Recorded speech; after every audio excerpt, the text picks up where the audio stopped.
న్యూట్రల్గా ఉన్నారు, న్యూట్రల్గా ఉండి మాట్లాడారు. 20 రోజులు ఇన్వెస్టిగేషన్ చేసి వీళ్ళు ఏం చేశారు? ఇప్పుడు కొత్తగా పాత ఫుటేజ్ తెచ్చి చూపించారు. ఎంతసేపు తాగే వైన్ షాప్ లో ఫుటేజ్ లేదు కనిపిస్తుంది తప్ప 14 మొహం కడుక్కున్నట్టు కానీ వాటర్ బాటిల్ కొన్నట్టు కానీ మందు తాగినట్టు కానీ ఇవేవి కనిపించవు వీళ్ళకి. ఎంతసేపు వైన్ షాప్ లో ఫుటేజ్. నాకు అర్థం కాదు, ఇప్పుడు మీరు ఎంతసేపు బట్టలు వేసినా కనపడుతున్నారు, బట్టలు లేకుండా ఉండరా మీరు? ఉంటాము. ఎక్కడ ఉంటారు? ఇంట్లో బెడ్రూమ్ లో ఉంటాం. ఆయన తాగేది కూడా సాటుగా తాగుతాడు, సీసీటీవీ ముందు తాగడు. ఆయన ఎక్కడ భోజనం చేయలేదా? భోజనం చేయలేదా? మనకేం లేదా? కూల్ డ్రింక్ కూడా ఆయన 6 చోట్ల యూపీఐ పేమెంట్స్ చేశారని చెప్పారు. 3 చోట్ల వైన్ షాపులు, 1 చోట పెట్రోల్ బంకు, ఇంకొక 2 చోట్ల ఏ చిన్న చిన్న బడ్డీ షాపులో. మీ ఫోన్ నేను కంట్రోల్లో తీసుకొని మిమ్మల్ని బెదిరించి మీ పాస్వర్డ్ అది అయిపోతే మళ్ళీ ఇటు వస్తున్నారు. ఇప్పుడు ఏమండి, ఇప్పుడు దాకానేమో అనుమానాలు అంటారు, మళ్ళీ అదే బ్లాక్ మెయిల్ అంటారు. ఇప్పుడు అసలు నాకు అర్థం కాదు. ఒక నిమిషం సార్, ఇప్పుడు సాధ్యం అవుద్దా? ఎందుకు సాధ్యం కాదు సార్? ఇప్పుడు నన్ను బెదిరించి నా ఫోన్ మీరు కంట్రోల్లో తీసుకోగలరా లేదా? తీసుకుని బయట నేను ఒక్కడిని, నా చుట్టూ 10 మంది ఉన్నారు. సినిమాల్లో మాత్రం కనిపిస్తుంది, ఇంట్లో వాళ్ళని పెట్టినప్పుడు మీరు బయట తిరగండి అని అన్నప్పుడు. సినిమా కాదు సార్, సినిమా కూడా కేమ్ ఫ్రమ్ రియాలిటీ. బయటకు వచ్చిన తర్వాత రియాలిటీ నుంచి సినిమా వచ్చింది. మరి ఎందుకు సినిమా చూడొద్దంటారు మీరు? మనం తప్పించుకొని పోలీసుల దగ్గరికి. రొమాన్స్లు, ఎక్స్పోజింగ్లు, వల్గారిటీ ఉంటదని చూడొద్దు. బైబిల్లో కూడా ఉంటుంది, ఎందుకు చదవమంటున్నారు మరి? బైబిల్లో ఉండేది దేవుడు చేసింది కాదు, మనుషులు చేసిన తప్పు అక్కడ బైబిల్లో రాపిచ్చారు. సినిమాల్లో కూడా బైబిల్లో సినిమాల్లో కూడా మనుషులు చేసినవే చూపిస్తున్నారు. అది ఎక్స్పోజింగ్ కదా, అది రొమాన్స్ కదా. ఇక్కడ కూడా శృంగారం ఉంది కదా. ఎక్కడుంది? లైంగిక ఉద్వేగం కలిగించి బైబిల్లో దేవుడు చేశాడా? ఇప్పుడు మీరు సినిమాల్లో మీరు చెప్పండి, బైబిల్లో దేవుడు చేశాడు? చేయించాడు. ఎవరితో చేయించాడు? చేయించాడు. మాట్లాడదామా? అది మన topic. Counter somebody last time నేను కేఏ పాల్ గారిని పొలిటికల్ లీడర్స్ గా, కేఏ పాల్ గారు, హర్ష కుమార్ గారు పొలిటికల్ లీడర్స్ గా ఒక సైడ్ ఎందుకు తీసుకుంటారు అని నేను ఖండించినాను. హిందూ మతం మీద అనిపిస్తుందా అనుమానాలని నివృత్తి చేయండి అని అడుగుతుంటాను. ఓకే, అనుమానాలు నివృత్తి చేయను కానీ బట్ హైందవ సంఘం మీద నిరాధారణమైనటువంటి ఆరోపణలు మోపేటప్పుడు అది ఖండించలేదు అని నేను మాట్లాడాను.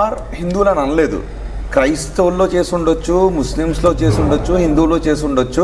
ఎవరు చంపారో నాకు అనుమానాలు ఉన్నాయి, ఇది హత్యని నమ్మే కారణాలు.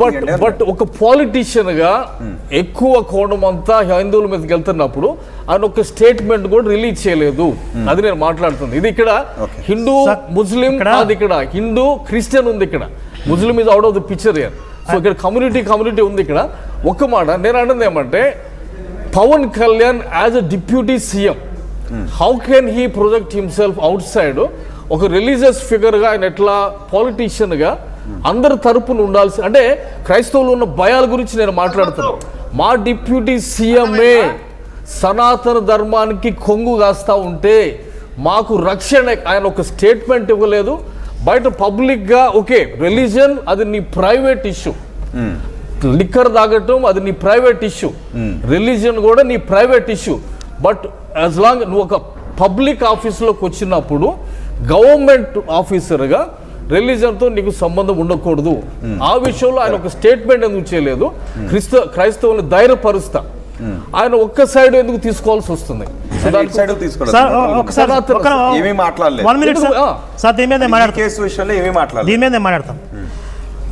అభినయ్ గారు చెప్పిన ఒక పాయింట్ చెప్పేసి ఇక్కడికి వస్తాను నేను. అభినయ్ గారు ఏమంటున్నారంటే సీఎం ఎందుకు మాట్లాడలేదు, ఒక మనిషికి విలువ లేదని మాట్లాడారు. అసలు ఈ కేసు మీద పెట్టినంత శ్రద్ధ రాష్ట్రంలో ఎన్నో హత్యలు జరిగాయి. ఈ మధ్యకాలంలో ఎక్కడ కూడా ఇంత లోతైన దర్యాప్తు జరగల, ఇంత ఇన్వెస్ట్మెంట్ జరగల. అంటే పోలీసుల సమయం కానీ ప్రభుత్వం లేకపోతే సీఎం గారు ప్రత్యేకంగా చొరవ తీసుకుని 45 నిమిషాలు ఈ కేసు గురించి నాతో మాట్లాడారని చెప్పి ఐజీ గారు చెప్పారు. ఒక సీఎం స్థాయిలో ఒక యాక్సిడెంట్ జరిగితే 45 నిమిషాలు రోజులో కేటాయిన చిన్న విషయమా? ఒక డిపార్ట్మెంట్ అంతా 5 విభాగాలుగా ఉండి లోతైన దర్యాప్తు చేసి అన్ని ఆధారాలు అసలు ఎక్కడక్కడ కించిత్ అనుమానం లేకుండా ఇన్ని ఆధారాలు తీసుకొచ్చి అక్కడ పెడితే ఇంకా పక్షపాతంగా వ్యవహరిస్తున్నారు, ప్రయారిటీ ఇవ్వట్లేదు. ఇప్పుడు మీడియా కూడా, మెయిన్ మీడియా కూడా ఈనాడు మీరు ఏంటంటే అసలు బాధ మిస్టర్ ద్వారా ఏంటి బాధ అని చెప్పి అసలు కాదన్నా, ఎందుకంటే అట్లా పిచ్చాను పట్టిందా దానికి? నేను మాట్లాడుతున్నా కదా, బాధ పిచ్చుకోకలా కరుస్తాడేంటి?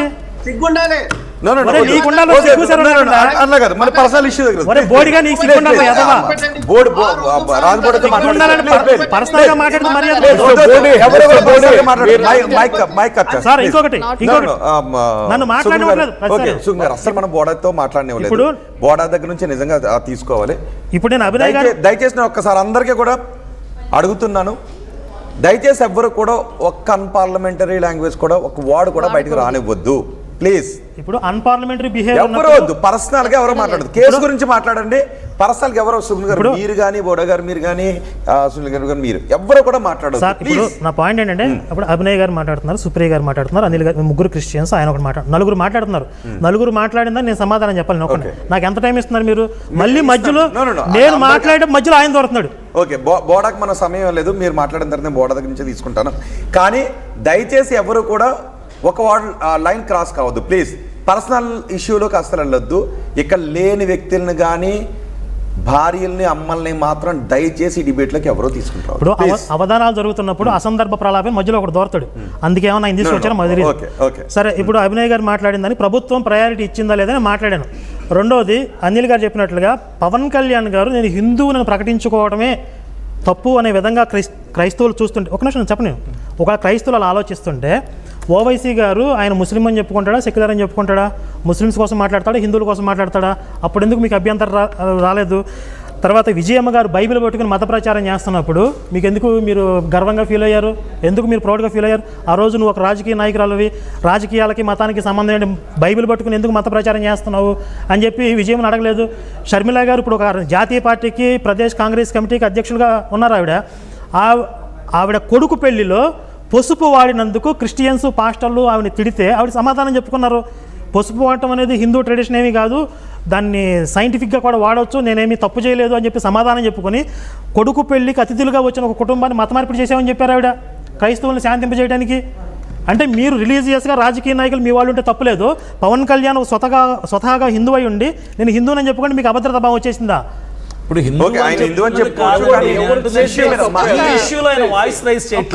ఒక మాట మాట్లాడితే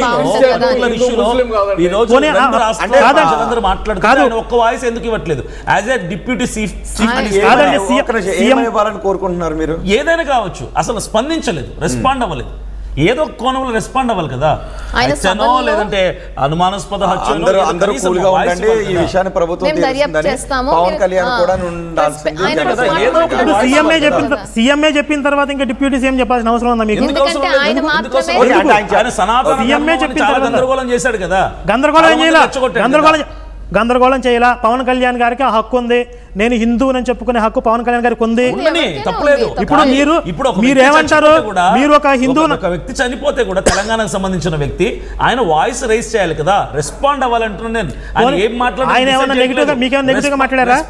మీకేమైనా నెగిటివ్ గా మాట్లాడారా? నెగిటివ్ పాజిటివ్ పక్కన పెడితే రెస్పాండ్ అవ్వాలి కదా. Why did not he respond? మీ అనుమానాలు తప్పు. ఆయన నెగిటివ్ గా మాట్లాడలేదు కదా. మీకు నెగిటివ్ పాజిటివ్ పక్కన పెడితే సిస్టమ్ పనిచేస్తుంది కదా. ఆవు చచ్చిపోతే రెస్పాండ్ అయ్యాడు, లడ్డు గురించి ఏదో రెస్పాండ్ అయ్యాడు, ఒక మనిషి చచ్చిపోతే రెస్పాండ్ ఎందుకు అవ్వలేదు? యాజ్ ఎ డిప్యూటీ సీఎం ప్రభుత్వం రెస్పాండ్ అయ్యింది. ఆయన ప్రభుత్వంలో భాగం. ఆయన ఒక వర్గానికి మాత్రమే ఆయన ప్రభుత్వంలో భాగం. క్రైస్తవులు ఓట్లేస్తే తీసుకోవాలి. షర్మిలని అడిగారా మీరు? మీ క్రైస్తవులకే మీరు రిప్రజెంట్ రెస్పాండ్ అయ్యారు కదా. ఎవరు రెస్పాండ్ అయ్యారు కదా? కాదు, షర్మిల నేను క్రైస్తవురాలని. చంద్రబాబు గారు అయ్యారు, జగన్ రెస్పాండ్ కాదు. చంద్రబాబు గారు కాదు, షర్మిల నేను క్రైస్తవురాలని చెప్పుకున్నప్పుడు వైసీపీ నుంచి ఒక ట్వీట్ వచ్చింది, కానీ మిగిలిన ఎవరు కూడా పవన్ కళ్యాణ్ రెస్పాండ్ అవ్వలేదు, జగన్ రెస్పాండ్ అవ్వలేదు, షర్మిల కూడా దీనిపై మాట్లాడలేదు. షర్మిల గారు మాట్లాడారు ఏమని? రాజకీయ కుట్రగా దీన్ని మార్చదు. ఏదైనా రెస్పాండ్ అయ్యారు కదా, నేను అంటుంది. ఓకే, పవన్ కళ్యాణ్ నుంచి వీళ్ళు ముగ్గురు నుంచి రాలేదు. ఓకే, ఇది రాజకీయ కోణం కాబట్టి దీన్ని రాజకీయాలకు వదిలేద్దాం. అవసరం లేదు. Pawan Kalyan no need for him to respond, ఎందుకంటే సీఎం అంత టైం ఇన్వెస్ట్ చేసి అంత రెస్పాండ్ అవ్వాల్సింది రెస్పాండ్ అవ్వాల్సిన అవసరం లేదు. ప్రభుత్వంలో ఉన్నారు కానీ పార్టీ నుంచి ఉన్నారు. జనసేన అభద్రతా భావన మాట్లాడుతుంది. ఎవరు తప్పు చేసినా తప్పే, అది ఓవైసీ గానీ ఎవరైనా కానీ మతాన్ని గవర్నమెంట్ తో ముడిపెట్టితే అది విజయమ్మ గానీ పవన్ కళ్యాణ్ గానీ ఓవైసీ గానీ ఎవరైనా తప్పే. ఎందుకంటే దీన్ని బట్టి అబద్ధ భావాలు లక్షలాది మంది రాజకీయ నాయకులు ఎలా రెస్పాండ్ అవ్వాల్సింది అనేది ప్రాబ్లం ఏంటంటే, ఇప్పుడు క్రిస్మస్ కి గుడ్ ఫ్రైడేకి మీరు హిందూ రాజకీయ నాయకులను తీసుకెళ్లి యేసు గురించి స్పీచ్లు ఇప్పిస్తారు, బైబిల్ గురించి మాట్లాడిస్తారు. ఒక హిందూ నాయకులు అయ్యుండి మీ యేసు గురించి మీరు చెప్పించుకుంటారు. అంటే బలవంతంగా డబ్బులు ఇస్తామా?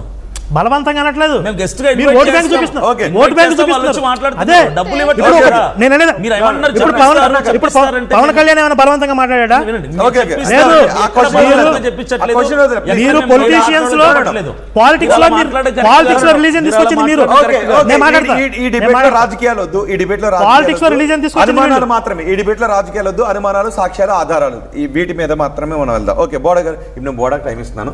దయచేసి మీరు personal- నేను వింటాను. వినండి. బోడ గారు, మీరు ఎవరిని కూడా పర్సనల్ గా తిట్టొద్దు. నేను మీ వాయిస్ తీసుకుంటున్నాను. దయచేసి మీరు ఎవరిని కూడా తిట్టొద్దు. అండ్ ఆయన చెప్పిన In దానికి 2 కూడా మీరు answer minutes చేయండి. ఆయన కానీ- commercial language వాడితే he should be అంతే, out of the personal language debate. వాడొద్దు, ఆయన దయచేసి. చెప్పిన దానికి నా సమాధానం ఇవ్వాలి నేను ఓకే, మాట్లాడడానికి. కానీ సమాధానం మాత్రమే ఇవ్వండి. సమాధానం మాత్రం ఇస్తాను. తిట్టొద్దు. అలాగే బోడ గారు, మీరు కూడా తిట్టొద్దు. మీ దగ్గర ఆధారాలు ఉంటే చూపించండి, మాట్లాడండి. ఓకే, సరే. మాట్లాడండి. మాట్లాడిన తర్వాత మాత్రమే ఆన్సర్ తీసుకోండి. ఓకే, నాకు అర్థం కాదు. ప్రైవేట్ వ్యక్తులు ఆధారాలు ఇచ్చేది వాళ్ళు ఎందుకున్నారు అక్కడ?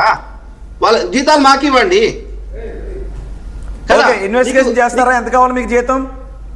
ఒక్క వస్తారా? నిమిషం ఉండండి బ్రదర్, ఒక్క నిమిషం. ఫోరెన్సిక్ డిపార్ట్మెంట్లు గవర్నమెంట్ అప్రూవల్ లేకుండా కాల్ డేటా బయటకు రాదు. అన్ని రిసోర్సెస్ వాళ్ళ చేతిలో పెట్టుకొని ట్యాక్సులు వాళ్ళకి ఇచ్చి వాళ్ళ జీతాలు ఇచ్చి మీరు ఆధారాలు బయట పెట్టండి అంటే దిగిపోండి, మమ్మల్ని ఆడ కూర్చుని పెట్టండి. నేను ఆన్సర్ అన్ని చెప్పాను. రిపోర్ట్లు ఓకే, వస్తాయి. ఓకే, అన్ని ఒక్క నిమిషం. రిపోర్ట్లు No, no, బయటకు no. వస్తాయి. దీనికి బోడ గారు ఒక్క నిమిషం. ఓకే, నేను మాట్లాడుతున్నాను. కరుణాకర్ సుగన్ దగ్గర నుంచో, సునీల్ గారి దగ్గర నుంచో నేను